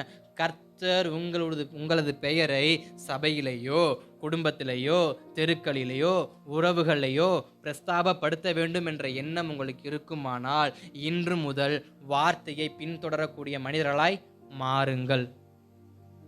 நீங்க வார்த்தையை பின்தொடரக்கூடிய மனிதர்களாய் மாறுவீர்கள் என்று சொன்னால் கர்த்தர் சொன்னபடியே உங்களை பெருமைப்பட வைப்பார். உங்களை பெரிய ஜாதியாக மாற்றுவார். உங்களை சகலத்தையும் திருப்பிக் கொள்ள அவர் உதவி செய்வார். அப்ப நமக்கு இருக்கிறது என்ன வேண்டும்? வார்த்தைக்கு பின்பாக செல்ல வேண்டும் என்கிற விசுவாசம் வேண்டும். வார்த்தையின்படி செய்கிற விசுவாசம் வேற, வார்த்தையின்படி செயல்படுகிற விசுவாசம் வேற. அப்ப நம்ம என்ன பண்ணணும்? நம்முடைய செயல்பாடுகளை காண்பிக்கணும். விசுவாசத்தை அறிக்கை விட்டுட்டு போறதில்ல, கிரியையில் என்ன பண்ணணுமா? காட்டணுமா? அப்ப கிரியை என்ன? பின்தொடருவது, வார்த்தையை பின்தொடருவது. அப்ப கர்த்தர் நம்மை பிரஸ்தாபப்படுத்த வேண்டும் என்றால், எத்தனை பேருக்கு பிரஸ்தாபமாகும்னு ஆசை இருக்கு? எத்தனை பேருக்கு நான் வேலை செய்கிற ஸ்தலத்தில் என்னுடைய கரம் உயர்த்தப்படணும், என்னுடைய படிப்பு ஸ்தலத்தில் என் கரம் உயர்த்தப்படணும், என் குடும்பத்தில் என் கை உயர்த்தப்படணும்? எத்தனை பேருக்கு ஆசை இருக்கு? ஆசை இருக்கிற அனைவரும் செய்ய வேண்டிய ஒரே காரியம் வார்த்தையை பின்தொடருங்கள். விசுவாசத்தோட வார்த்தையை பின்தொடருங்க. நிச்சயம் கர்த்தர் உயர்த்துவார். நிச்சயம் கர்த்தர் உயர்த்த. பிரஸ்தாபப்படுத்துவேன், அவர் பிரஸ்தாபப்படுத்தாம விட மாட்டார். என்னதான் நீங்க அடிச்சு பிடிச்சி பாதையை மாத்திரம் திருப்பி கொண்டு வந்து எங்க தான் ஓடுவாரு. ஆபிரகாம் பாதை என்ன பண்ணார்? மாத்தினது உண்மை. ஆனா பாதை மாறினாலும் வார்த்தையோட தான் அவர் என்ன பண்றாரு? செயல்படுறாரு. உங்களுக்கு இன்னொரு விஷயத்தையும் சொல்லிடுறேன்னு, நீங்க வார்த்தைக்கு பின்பாக செயல்படும் பொழுது உங்கள் பாதை மாறுமானால் அந்த பாதையை கர்த்தர் மறுபடியும் சரிப்படுத்தி மீண்டும் உங்களை அதே பாதையில் என்ன பண்ணுவார்? நடத்துவார். அப்ப வார்த்தை என்ன சொல்லப்படுகிறது? இதுவே வழி, இதிலே நடவுங்கள் என்கிற சத்தம் உங்களுக்கு பின்பாக கேட்கப்படும் ஒரு வார்த்தை இருக்கு. அந்த வார்த்தை எப்ப தெரியுமா கேட்கும்? நீங்க வார்த்தைக்கு பின்பாக செயல்படும் பொழுது, அந்த செயல்படுகிற நேரத்துல சில சமயம் உங்க பாதை மாறுமானால் அப்பொழுது சத்தம் வரும், நீ போகிற பாதை சரியில்லை, நீ போகிற பாதை முட்டுச்சந்து, நீ போகிற பாதையில பாலங்கிணறு இருக்கு, நீ போகிற பாதைக்கு முடிவே கிடையாது, நீ பாதையை மாத்துன்ற சத்தம் என்ன பண்ணும்? கேட்கும். ஏன் சில பேருக்கு சத்தம் கேட்க மாட்டேங்குது அப்படின்னா, அவங்க என்ன பண்றது இல்லையா? வார்த்தைக்கு பின்பாக போறதில்ல. கர்த்தர் சொன்ன வார்த்தையின்படி அவங்க என்ன பண்ணல? செயல்படல. இன்றைக்கும் நான் இப்படியாக உணர்கிறேன், சிலருடைய வாழ்க்கை மனித ஆலோசனையின்படியே தான் நடந்துக்கிட்டு இருக்கு. மனிதன் கொடுத்த ஆலோசனைய நீங்க கேட்டுக்கிட்டு, ஆமா அவங்க சொன்னாங்க அது சரியா இருக்கும், நீங்க பின்னாடியே போவீங்கன்னா அது எப்படிப்பட்ட பாதையா இருக்கும்னு எனக்கு விவரிக்க முடியல. அதுவே கர்த்தர் சொன்ன வார்த்தையின்படி நீங்க நடப்பீங்கன்னா அது கரடு முரடா இருந்தாலும் அது எப்படிப்பட்ட பாதைகளா இருக்குமா?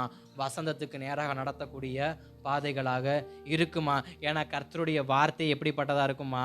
அவர் சில கரடு முரடான பாதையின் வழியாக தான் என்ன பண்ணுவார், சில சமயம் நம்மளை நடத்துவார். இஸ்ரவேல் ஜனங்களை 40 நாள் நடக்க வேண்டிய ஒரு பகுதியை 40 வருஷமா நடக்க வச்சார். 40 வருஷமா அவர் என்ன தண்ணி கூட நடக்க வச்சார்? நனல்ல நடக்க வச்சாரா? வனாந்திரத்தில் என்ன பண்ணார்? நடக்க வச்சார். அந்த வனாந்திரத்தில் சாப்பிட்றதுக்கு குடிக்கிறதுக்கு அப்படிப்பட்ட பாதையில் என்ன பண்ணார்? ஆனால் சொன்ன வார்த்தை என்ன? கானான் தேசத்துக்கு நான் கூட்டிட்டு போறேன். அந்த தேசம் எப்படி இருக்குமா? பாலும் தேனும் ஓர தேசமா இருக்குமா? பாலும் தேனும் ஓர தேசத்துக்கு எப்படி நடந்து போயிட்டு இருக்காங்க? வனாந்தத்தில் நடந்து போயிட்டு இருக்கிறாங்க. அப்போ வாக்குத்தத்தம் பெருசா இருக்கும்னா நடத்துதல் மிக மிக மிக மிக கடினமாக தான் என்ன பண்ணும் இருக்கும். அந்த கடினமான பாதையை பார்த்துட்டு இது என்னால முடியாது நீங்க விட்டுட்டீங்கன்னா வசந்தமான தேசம் உங்க வாழ்க்கையை விட்டு என்ன பண்ணிடும்? வெளியேறிடும். பாதை கரடு முரடா தான் இருக்கும். அந்த பாதையில் உணவு கிடைக்காது தான். அந்த பாதையில் உணவை பொறுக்கி தான் சாப்பிடணும். அந்த பாதையில் தண்ணிக்கு காத்திருந்து தான் தண்ணி குடிக்கணும். அந்த பாதையில் மாறா இருக்க தான் செய்யும். ஆனால் அதுக்கும் நீ விசுவாசா மரம் அது மதுரமாக என்ன பண்ணும்? மாறும். தண்ணி கிடைக்காது தான். விசுவாச கண்மலேருந்து தண்ணீர் என்ன பண்ணுவார்? கொண்டு வருவார். உணவு கிடைக்காதான். விசுவாச வானத்தின் மண்ணாவை என்ன பண்ணுவார்? கொடுப்பார். நான் இப்படி யோசிக்கிறேன். எலியாவுக்கு ஆண்டவர் என்ன கொடுத்தாரு? எலியாவுக்கு கர்த்தர் சாப்பிட்றதுக்கு என்ன கொடுத்தார்? அப்பத்தை கொடுத்தார், இறைச்சிய கொடுத்தாரு, விக்கிக்க கூடாதுன்னு தண்ணியும் சேர்த்து கொடுத்தார். இஸ்ரவேல் ஜனத்துக்கு ஏன் அதை கொடுக்கல?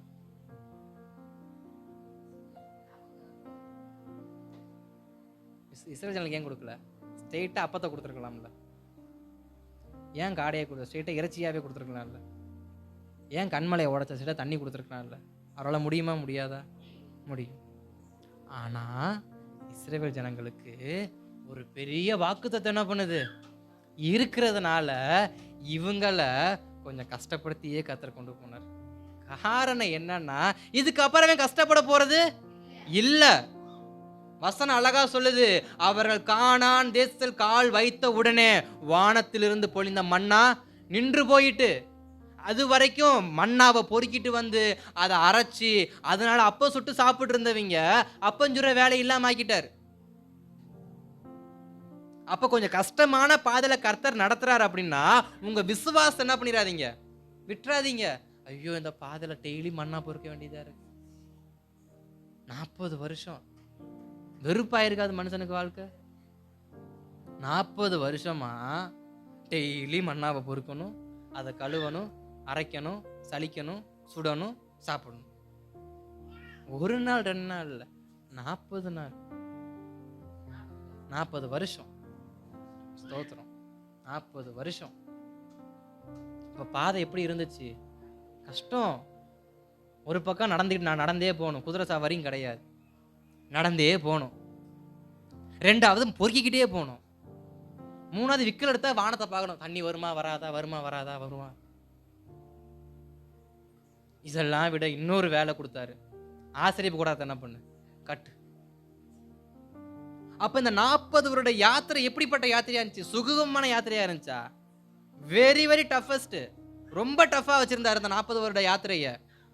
40 வருஷத்துக்கு அப்புறமா வாழ்ந்தாங்க பாருங்க. அவனுடைய வாழ்க்கையில கஷ்டத்தை என்ன பண்ணல, கொடுக்கல. அதனாலதான் கொழுப்படுத்து போய் என்ன பண்ணிட்டாங்க, வாழ்க்கையை கெடுத்துக்கிட்டாங்க. சரி, அந்த பக்கத்து நான் போகல, நான் இந்த பக்கத்தே வரேன். அப்ப கர்த்தர் நம்முடைய பாதையில நாம் வார்த்தையின்படி செயல்படும் பொழுது நம்முடைய வாழ்க்கை பயணம் மிக மிக கடினமாய் மாறுது என்றால் நீங்க நம்ப வேண்டியது ஒரே ஒரு விஷயம்தான், எனக்கு ஒரு வாக்கு தத்தத்தை கொடுத்திருக்கிறார். அந்த வாக்கு தத்தம் நிறைவேறும் பொழுது என் வாழ்வில் இருந்த சகல தரித்திரமும் என்ன பண்ணும், மாறும்.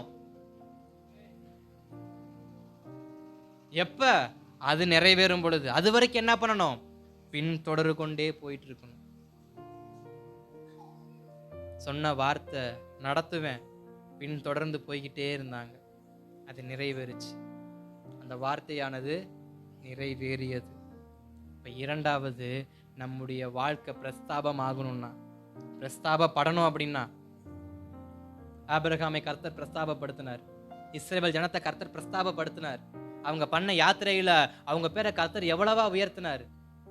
ராகா பெண்ணும் அந்த வேசி சொல்ற வார்த்தை என்ன? ஈரக்கொலையே நடுங்கிருச்சு, எங்கள் இருதயமே கரைஞ்சு போயிருச்சு. அப்ப அவங்க பிரயாணம் பண்ணும் பொழுதே அவங்க பேரை கர்த்தர் என்ன பண்ண ஆரம்பிச்சிட்டாரு? பிரஸ்தாபப்படுத்த ஆரம்பிச்சிட்டாரு. என்ன பிரஸ்தாபப்படுத்த ஆரம்பிச்சிட்டாரு?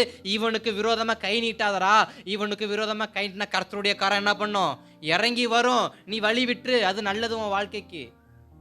அந்த அளவு கர்த்தர் பிரஸ்தாபப்படுத்தினாரு. காரணம், வார்த்தைக்கு பின்பாகவே அவங்க சென்று கொண்டிருந்தாங்க. கொஞ்சம் கூட பாதை என்ன பண்ணல, மாத்தல. நான் இப்படியும் யோசிக்கிறேனே, கொஞ்சம் உங்களுக்கு சொல்றேனே. கானானை வேள்வி பார்க்க 12 பேர் போனாங்களா? அவங்க எத்தனை நாள திரும்பி வந்தாங்க? அப்ப அந்த வந்த யோசுவாவுக்கும் காலேப்புக்கும் மீதி இருந்த 10 பேருக்கும் பாதை தெரியுமா தெரியாதா? கூட்டி போயிருக்கலாமா இல்லையா? ஏன் போல? வேவு பார்க்க போனவனுக்கு பாதை தெரியுமா தெரியாது? ஒரு கூட்டம் போயிருக்குமா போயிருக்காதா? ஏன் போல? போயிருக்கலாம்ல, பாதை தெரியும், போயிருக்கலாம்ல, ஏன் போல? ஏன் மோசையை அனுப்பல? ஏன் மோசை கூட அந்த பாதையில செயல்படல? பாதை தெரிஞ்சவன் சொல்றான், எனக்கு தெரியும், வாடா போலாண்டா, இதுக்கு 40 வருஷம் அலைஞ்சிக்கிட்டு இருக்க, வாடா 4 நாள் 40 நாள் போனாலும் கூப்பிடுவான். ஆனா மோசை என்ன பண்ணிருக்க மாட்டாரு, அனுமதிச்சிருக்க மாட்டார். காரணம் என்ன? கர்த்தர் கொடுத்த வார்த்தை எதுவோ அந்த வார்த்தையின் படிதான் நான் போவேன். அதனாலதான் சொன்னது, மனித பாதையில நீங்க பிரயாணிக்காதீங்க, தேவ வார்த்தையின் பாதையில என்ன பண்ணுங்க, பிரயாணம் பண்ணுங்க. அவனுக்கு பாதை தெரிஞ்சாலும் பரவாயில்ல, அவன் பேச்சை கேட்காதீங்க. சில பேர் சொல்லுவாங்க, உன்னை போலத்தான் நானும் இருந்தேன், உன்னை போலத்தான் நானும் இருந்தேன், இதை பண்ணேன், என் வாழ்க்கையை பத்தியா ஜாம் ஜாம்னு ஆயிருச்சு சொல்லுவான். செய்யாதீங்க. கர்த்தர் என்ன சொல்றாருன்னு கேளுங்க, தேவ வார்த்தை என்னன்னு கேளுங்க, அந்த வார்த்தைப்படி செயல்படுங்க. கர்த்தர் பெயரை பிரஸ்தாபப்படுத்துவார்.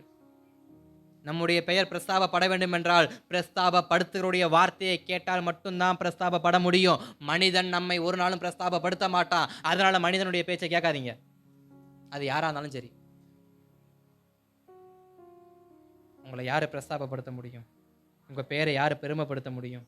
உங்களை யாரு பெரிய ஜாதி ஆக்க முடியும்? வானத்து நட்சத்திரத்தை உங்களுக்கு யார் கொடுக்க முடியும்? கடல் மணலை உங்களுக்கு யார் கொடுக்க முடியும்? நீங்க நடந்து போகிற பூமியை உங்களுக்கு யார் சுதந்திரமா கொடுக்க முடியுமோ அவர் பேச்சை மட்டும் கேளுங்க. இந்த 10 பேர் சொல்லியிருப்பான், ஆனா போகல. யோசுவா கூட ஒரு நேரத்துல மோசே கிட்ட சொல்லியிருக்கலாம், தலைவரே எனக்கு இந்த பாதை தெரியும், வாங்க போலாம், இந்த பாதை சுத்து பாதை, நான் ஷார்ட்கட்ல கூட்டு போறேன் சொல்லியிருக்கலாம். சொன்னாரா தெரியல. ஒருவேளை பேசிட்டு இருக்கும்போது பழக்கத்தை கூட சொல்லியிருக்கலாம். அப்படி கூட சில பேர் உங்களுக்கு சில ஆலோசனை கொடுப்பாங்க, கேட்காதீங்க. ஏன்டா கஷ்டப்படுற, பா லாட்டரி சீட்டு வாங்க, நாளான்னைக்கு சீட்டு விழுகும், லட்சமா வரும், போகலாம். எத்தனை பேர்த்துங்க விழுந்திருக்கு? எத்தனை பேருடைய வாழ்க்கை அதை நம்பி கெட்டு போயிருக்கு தெரியுமா? எத்தனை குடும்பம் அழிஞ்சிருக்கு தெரியுமா? அதனால எத்தனை பேருடைய வாழ்க்கை நடுத்தருவுக்கு வந்திருக்கு தெரியுமா? அவனுக்கு லக்கு அடிச்சிருக்கும், அவனுக்கு சீட்டு விழுந்திருக்கும், அவன் பேச்சை கேட்டு நம்ம வாழ்க்கை என்ன ஆயிடுச்சு? தரித்திரமா மாறிடுச்சு. இப்படி லாட்ரி சீட்டு பின்னாடி எத்தனையோ பேருடைய வாழ்க்கை என்ன இருக்கு? குப்பையா போயிருக்கு. அவன் சொல்லுவான், அவன் பேச்சை கேட்காதீங்க, கடைசியில் குப்பையா போறது நம்ம வாழ்க்கையா தான் இருக்கும். அநேகருடைய ஆலோசனை நம்மளை மேன்மைப்படுத்தாது, நம்மளை பைத்தியமாக தான் மாற்றும். சரி, அப்போ இரண்டாவது, நம்முடைய பெயரை கர்த்தர் பிரஸ்தாபப்படுத்த வேண்டும் என்றால் நாம் கர்த்தர் சொன்ன வார்த்தையின்படியே பின்தொடர வேண்டும். மோசே கர்த்தர் சொன்ன வார்த்தையை பின்தொடர்ந்தபடியினால தான் மோசையின் சரீரத்தை கர்த்தரே என்ன பண்ணார்? அடக்கம் பண்ணினார். அப்ப நம்முடைய பெயர் பிரஸ்தாபப்பட வேண்டும் என்றால் இந்த அப்படிப்பட்ட ஒரு அடக்கம் யாருக்காவது கிடைக்குமா? மோசை கிடைச்ச இந்த அடக்க ஆராதனை யாருக்காவது கிடைச்சிச்சா? நமக்கெல்லாம்னாக்க இன்னொரு ஊழியக்காரர் தான் என்ன பண்ணணும்? அடக்க ஆராதனை நடத்தணும். சபை விசுவாசியாராக இருந்தால் சபை பாஸ்ட் நான் என்ன பண்ணுவேன்? வருவேன். சபை பாஸ்ட்டுக்கு அடக்க ஆராதனை எந்த பாஸ்ட் வருவாங்க? வேறொரு பாஸ்ட் தான் வருவாங்க. ஆனால் மோசை அடக்கம் பண்ணது யாரு? கர்த்தர். மோசை அடக்கம் பண்ணது யாரு? கர்த்தர். யாரையாவது அடக்கம் பண்ணாரா? வேற யாராவது அடக்கம் பண்ண? யோசுவாவை அடக்கம் பண்ணாரா? காலேப் அடக்கம் பண்ணாரா? யார் அடக்கம் பண்ணாரு? மோசேயை கர்த்தர் அடக்கம். காரணம் என்ன? அநேகருடைய வார்த்தை மோசையை நோக்கி வந்த போதிலும் மோசே கர்த்தருடைய வார்த்தையை மாத்திரம் தான் என்ன பண்ணாரு? கேட்டு போனதுனால அவன் பெயர் பிரஸ்தாபப்படத்தக்கதாக அவனை கர்த்தரை அடக்கினார். அவன் சரீரத்துக்காக தூதர்கள் என்ன பண்ணாங்க? பிசாசு என்ன பண்ணுச்சு? சண்டை போட்டுச்சு. இந்த பெருமை யாருக்குங்க வரும்? அப்ப கர்த்தருடைய வார்த்தையின்படியே செயல்பட்டோம்னா கர்த்தர் நம்மை பெரிய ஜாதியாக்குவார். எவருக்கும் கிடைக்காத மேன்மையை கர்த்தர் நம்ம கொடுத்து கர்த்தர் நம்மை பிரஸ்தாபப்படுத்துவார். அல்லேலூயா, ஆமென். கடைசியாக நான் சொல்லி முடிக்கிறேன். மூன்றாவது, யோவான் எழுதின சுவிசேஷம் 11ஆம் அதிகாரம் 25வது வசனத்தை வாசிக்கலாம். நம்ம வாசிச்ச வசனத்தை வாசிங்க. யோவான் 11:25. இயேசு அவளை நோக்கி நானே உயிர்த்தெழுதலும் ஜீவனுமாய் இருக்கிறேன். என்னை விசுவாசிக்கிறவன் மரித்தாலும் பிழைப்பான். என்னை விசுவாசிக்கிறவன் மரித்தாலும் பிழைப்பான். அப்ப மூன்றாவது வார்த்தை மறுவாழ்வை கர்த்தர் கொடுப்பார். மறுவாழ்வை கொடுப்பார். எப்பொழுது வாழ்க்கை மாறுமா? கர்த்தரை விசுவாசிக்கும் பொழுது. அந்த சம்பவம் நமக்கு நன்றாக தெரிந்திருக்கும். மார்த்தாலும் மரியாளும் மாறி மாறி கர்த்தருடைய சமூகத்தில் அழுதது நல்லா தெரியும். அழுதுகிட்டு இருந்த மார்த்தாளுக்கும் மரியாளுக்கும் ஆண்டவர் சொன்ன வார்த்தை என்ன? இயேசு அவளை நோக்கி நானே உயிர்த்தெழுதலும் ஜீவனுமா இருக்கிறேன். என்னை விசுவாசிக்கிறவன் மரித்தாலும் பிழைப்பான். இந்த வார்த்தையை விசுவாசிச்சதுனால தான் லாசருவுக்கு மறுவாழ்வு என்ன பண்ணுச்சு? கிடைத்தது. லாசரு விசுவாசிச்சானா? கவனிங்க, லாசரு விசுவாசிச்சானா? யாரு விசுவாசிச்சா? லாசருவின் சகோதரிகள். அவர்கள் விசுவாசித்தார்கள். அவன் சகோதரன் மறுவாழ்வு பெற்றான். அப்ப நம்முடைய விசுவாசம் இன்னொருவருக்கு மறுவாழ்வு என்ன பண்ணும்? கொடுக்கும். இது முதல் விஷயம். நம்முடைய விசுவாசம் நமக்கு மறுவாழ்வை கொடுக்கும். இது இரண்டாவது. நாம விசுவாசிச்சோனாக்க நம்மை சார்ந்தவளுக்கு நம்மளால என்ன பண்ண முடியும்? மறுவாழ்வை கொண்டு வர முடியும். ரெண்டாவது, நாம விசுவாசி போனாக்க நம்முடைய வாழ்க்கை இன்னொரு வாழ்க்கை மறுவாழ்க்கை என்ன பண்ண முடியும்? கொண்டு வர பார்க்க முடியும். இதுதான் விசுவாசம். நம்ம கூட விசுவாசம் இருக்கு. மறுவாழ்க்கை கொண்டு வர அளவுக்கு விசுவாசம் இருக்கா? கொஞ்சம் குறைவாக தான் இருக்கு. அதனால தான் மறுவாழ்வை கொண்டு வர விசுவாசத்தை நமக்கு ஊக்குவிக்கும்படியாக கர்த்தர் இந்த நாட்களில் நம்மேல் வார்த்தையை போடுகிறவராக காணப்படுகிறார். அப்போ மறுவாழ்வு, செகண்ட் லைஃப் நமக்கு வேணும் அப்படின்னா நம்ம என்ன பண்ணணுமா? இயேசுவை விசுவாசிக்கணுமா? கர்த்தரா இயேசு கிறிஸ்துவை விசுவாசி அப்பொழுது நீயும் முன்விட்டாரும். அதானே அப்போஸ்தலனாகிய பவுல் சொன்னாரு சிறைச்சாலை கதவனுக்கு. என்ன சொன்னார்? நீ விசுவாசி, உன் குடும்பம் என்ன பண்ணும்? ரட்சிக்கப்படும். அப்ப மறுவாழ்வு உண்டாகணும் அப்படின்னா நம்மை சார்ந்தவர்களுக்கு, நம்முடைய குடும்பத்தாருக்கு, நம்முடைய நண்பர்களுக்கு, இன்னும் நம்முடைய இரத்த சொந்த மாணவர்களுக்கு ஒரு மறுவாழ்வு கிடைக்கணும்னா நீ விசுவாசி. உன் வீட்டார் ரட்சிக்கப்படுவாங்க. நீ விசுவாசனா உன் வீட்டார் ரட்சிக்கப்படுவாங்க. இதை அந்த காவலாளி செய்தபடியினால அந்த காவலாளியின் குடும்பம் ரட்சிக்கப்பட்டது. காவலாளியின் குடும்பம் ரட்சிக்கப்பட்டது. தேவ சமூகத்துல நம்ம எவ்வளவாய் விசுவாசமா இருக்கிறோம்? மறுவாழ்வு பெற்றுக்கொள்ள அளவுக்கு நமக்கு விசுவாசம் வேணும். எது நடந்தாலும் சரிங்க, கொண்டு வர முடியும்.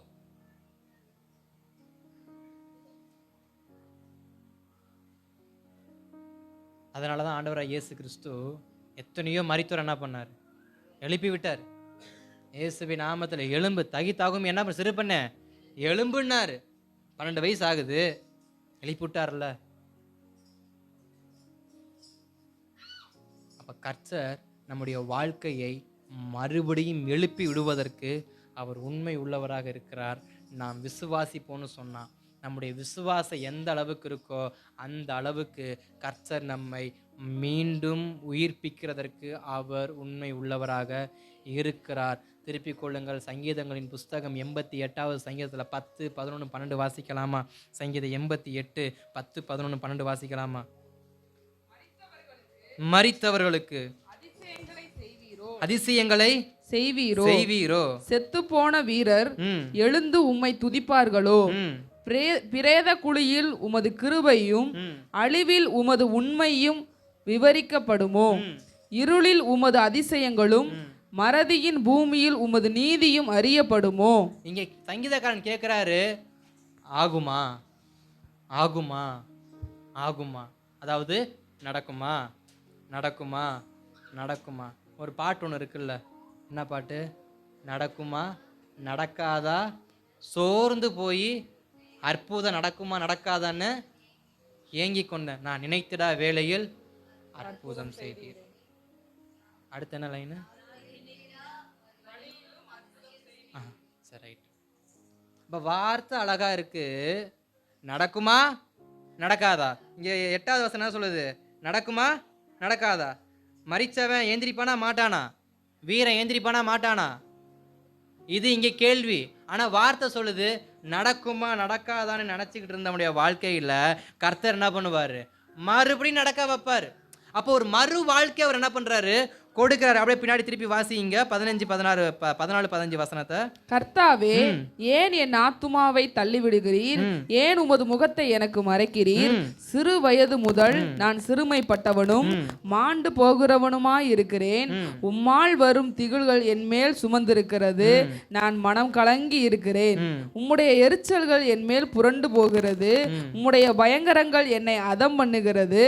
அவைகள் நாடோறும் தண்ணீரை போல என்னை சூழ்ந்து ஏகமாய் என்னை வளைந்து கொள்ளுகிறது.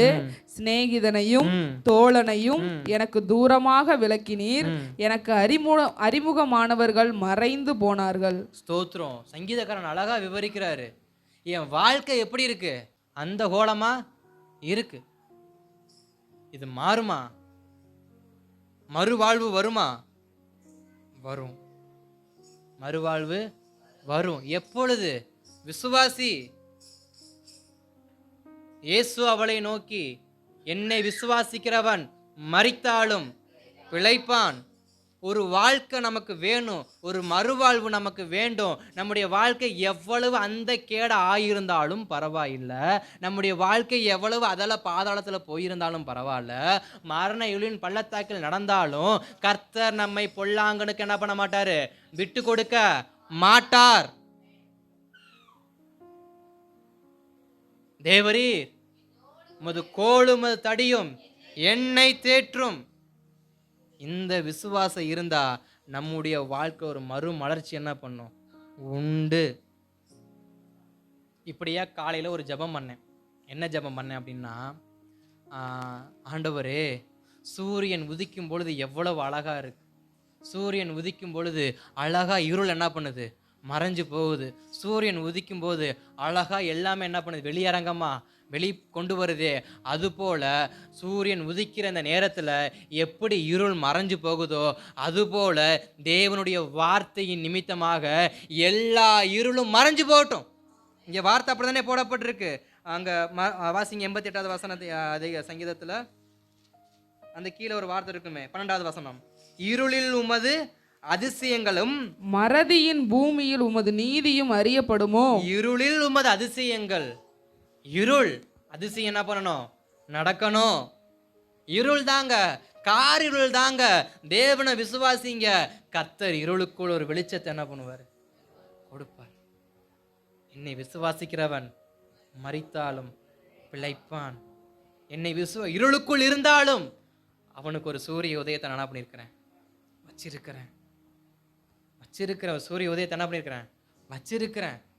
நீ இருளுக்குள்ள இருக்கிறதுனால உன் வாழ்க்கை கடைசி வரைக்கும் இருளாவே இருக்கணும் என்ன பண்ணாத, நினைக்காத. உனக்கு ஒரு சூரிய உதயத்தை நான் வச்சிருக்கேன். அந்த சூரிய உதயம் உன்னை வெளியரங்கமாக இருளுக்குள் இருக்கும் வரைக்கும் எதுக்கு மதிப்பு கிடையாது? எதுக்குமே மதிப்பு கிடையாது. இருளுக்குள்ள இருக்கிற வரைக்கும் தங்கம் ஜொலிக்குமா? வைரம் மின்னுமா? கண்ணாடி பிரதிபலிக்குமா? எப்போ பிரதிபலிக்கும்? வெளிச்சம், சூரிய ஒளி படும் பொழுது தங்கம் மின்னும், வைரம் ஜொலிக்கும், கண்ணாடி பிரதிபலிக்கும். அதுபோல இருளுக்குள் இருக்கிற நம்முடைய வாழ்க்கையில இயேசு கிறிஸ்துவின் வசனம், நானே வழியும் சத்தியம் ஜீவனுமாய் இருக்கிறேன், எந்த மனுஷனையும் பிரகாசிப்பிக்கிற மெய்யான ஒளியாகி இயேசு கிறிஸ்துவை என்னை விசுவாசிக்கும் பொழுது உன்னை பிரகாசிக்கவும் உனக்கு மறுவாழ்வை கொடுத்து இருளுக்குள் இருக்கிற ஜனங்கள் பெரிய வெளிச்சத்தை கண்டார்கள் என்று சொல்லத்தக்கதாக வாழ்வை மாற்றுவதற்கு என்னை விசுவாசி. அல்லேலூயா. அப்ப இயேசு கிறிஸ்துவை விசுவாசிக்கும் பொழுது இருளுக்குள் இருக்கும் வாழ்வும் பிரகாசமாக மறுவாழ்வுக்கு நேராக மாறும். அல்லேலூயா. இப்போ 3 காரியங்கள். என்ன 3 விஷயம்? நம்ம இயேசுவை விசுவாசிக்கும் பொழுது நம்மை கர்த்தர் பாதுகாப்புள்ள வாழ்க்கையை வாழ வைக்கிறார். 2வது, நமக்கு பிரஸ்தாபத்தை என்ன பண்றாரு? உண்டாக்குறார். 3வது, நமக்கு ஒரு மறு வாழ்க்கை என்ன பண்றாரு? உண்டாக்குறார். எப்பொழுது? விசுவாசிக்கும் பொழுது. விசுவாசிக்கும் பொழுது. விசுவாசிக்கிறவனுக்கே நடக்குமே தவிர விசுவாசியாத யாருக்கும் இதை என்ன பண்ணாது. நீங்க விசுவாசிக்கிறீங்களா? விசுவாசிக்கிறீங்களா? கர்த்தரனையை பாதுகாப்பார்னு விசுவாசிக்கிறீங்களா? கர்த்தரனை பிரகாசிக்க வைப்பாரு, கர்த்தரனை பிரஸ்தாபப்படுத்துவார்னு விசுவாசிக்கிறீங்களா? கர்த்தர் எனக்கு ஒரு மறு வாழ்வை கொடுப்பார் என்று விசுவாசிக்கிறீங்களா? அப்போ அப்படியே முடிந்துள்ள தேவ சமூகத்தில் முழங்கால் படியிட்டு கர்த்தருடைய சமூகத்தில், ஓ நன்றி ஆண்டவரே, இந்த நேரத்தில் கர்த்தரனை காக்கும்படி, இந்த நேரத்தில் கர்த்தரனை பிரஸ்தாபப்படுத்தும்படி, இந்த நேரத்தில் கர்த்தர் எனக்கு ஒரு மறு வாழ்வை கொடுக்கும்படி இன்றைக்கு என் விசுவாசம் புதுப்பிக்கப்படட்டும். இன்றைக்கு மறுபடியும் என் விசுவாசம் புதுப்பிக்கப்படட்டும்.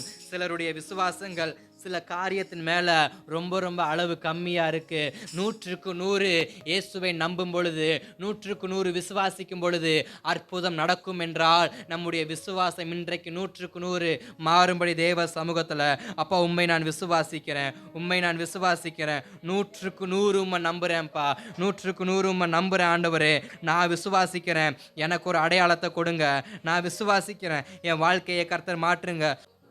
நன்றி ஆண்டவர், நன்றி ஆண்டவரே, நன்றி ஆண்டவரே, நன்றி ஆண்டவரே. என் தெய்வமே, என் இயேசுவே, என்னோடு வாங்கப்பா, என்னோடு வாங்கப்பா. நான் உம்மை விசுவாசிக்கிறேன் ஆண்டவரே, நான் உம்மை விசுவாசிக்கிறேன்ப்பா. எனக்கு அற்புதம் நடக்கட்டும். கேளுங்க தேவ சமூகத்தில்.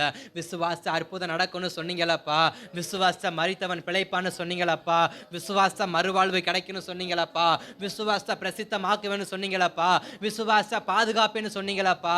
இன்றைக்கு என் விசுவாசம் எனக்குள் புதுப்பிக்கப்படட்டும். நான் பாதுகாக்கப்பட, என் குடும்பம் பாதுகாக்கப்பட, எங்கள் சபை பாதுகாக்கப்பட, எங்கள் நேருநகர் பகுதி பாதுகாக்கப்பட, பாவத்திலும் இருந்து அக்கிரமத்திலிருந்து மீட்கப்பட நான் விசுவாசிக்கிறேன். என் தேசத்தை கர்த்தர் பாதுகாப்பீராக. நாங்கள் விசுவாசிக்கிறவர் இன்னார் என்று அறிந்திருக்கிறோம். எங்கள் பகுதியை கர்த்தர் பாதுகாப்பீராக. கர்த்தர் பிரஸ்தாபப்படுத்துங்கப்பா.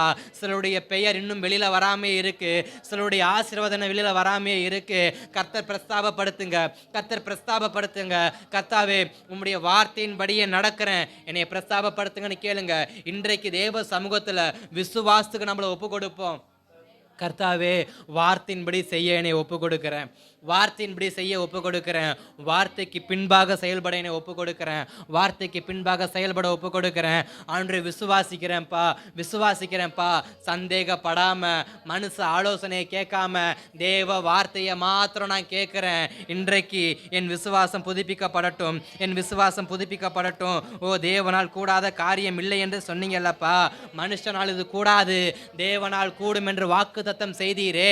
என் விசுவாசம் இன்னைக்கு புதுப்பிக்கப்படட்டும், என் விசுவாசம் இன்றைக்கு புதுப்பிக்கப்படட்டும். இயேசுவின் நாமத்துல, இயேசுவின் நாமத்துல, இயேசுவின் நாமத்துல என் விசுவாசம் புதுப்பிக்கப்படுவதாக, என் விசுவாசம் புதுப்பிக்கப்படுவதாக. எனக்குள் மரித்து போன விசுவாசம் உயிர் அடைவதாக. உங்களுக்கு ஒரு வார்த்தையை மாத்திரம் நான் சொல்ல விரும்புகிறேன்.